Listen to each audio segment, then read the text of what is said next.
I'm meteorologist Nicholas Formosa. We thank you for checking out the forecast, and the main story is heat. Heat advisories continue for our area. 108 to 112 degrees. You can see the orange across the area, and this is all the way across the Gulf Coast. A big heat dome in control at this time. This is the National Weather Service heat risk product, a detailed product that shows the risk of possibly heat illness, and you can kind of see the things that go into this, how unusual the heat is for this time of year, the duration of the heat, including the nighttime temperature, and then heat-related impacts for illnesses. And you're seeing these purple colors in our area. Anytime this product gets to these purple colors, we know that it is serious business. It is serious heat. That was for today. Here's for tomorrow, even more purple, and it's just going to be even more of an issue, especially as this is becoming a long duration heat spell for us. So something we want to pay attention to. Make sure you're keeping a close eye on your neighbors and making sure everybody is able to stay cool. Satellite radar, we are seeing some showers and storms popping up, and we do have that chance today. It'll be around 40%, starting now until around 2 p.m. all the way to 4 p.m., 7 p.m.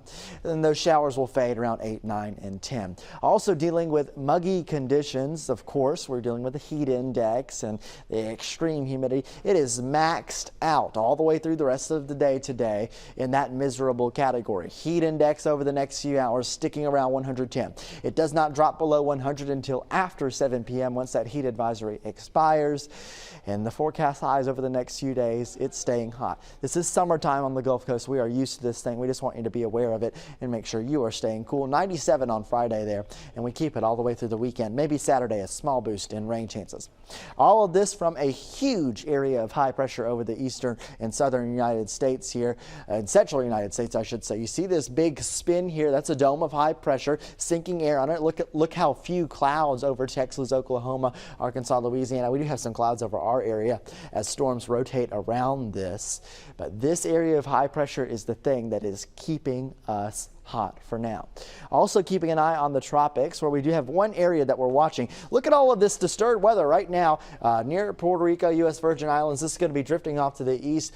It is a broad area of a tropical wave, and it could consolidate and develop as it approaches the Bahamas. Now you see this line here. Don't look at just that line. Understand that there is some variability on where this thing develops. That's why this orange area, this development area, is so wide. So there is still some uncertainty with this thing. What we know right now is development not expected until later this week. In fact, this weekend possibly.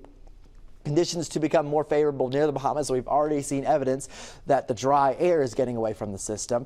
Most likely scenario as of now, the one that the models are most confident in, is some kind of east coast of Florida, the Florida Peninsula here, or some kind of east coast turn. However, there are other options that are on the table. Approximate position here on Thursday. It is a broad position. Could be down here, could be all the way up here. There's a wide area it could be. Why is it so uncertain right now? Because it does not have a center yet. Once we have a center of circulation, we'll be able to tell what's going on. Weaker disturbance if it is more south here, if it develops further south, if it is weaker, it might track across Cuba, staying weaker and get into the Gulf of Mexico. That would allow us more time to watch this thing. Or it could impact the Bahamas and turn north. This is the more likely scenario with likely impacts to the east coast there, some rough surf. Either way, everybody should be just keeping an eye on this thing, but we have plenty of time to watch it. Here's your 7-day outlook. No tropical trouble for us. Just scattered showers and thunderstorms around. A 50% chance of rain on Saturday, and the heat sticking with us all the way through. A long-range outlooks here. Just make sure you're staying cool, staying hydrated. It is going to be a hot one all the way through the weekend.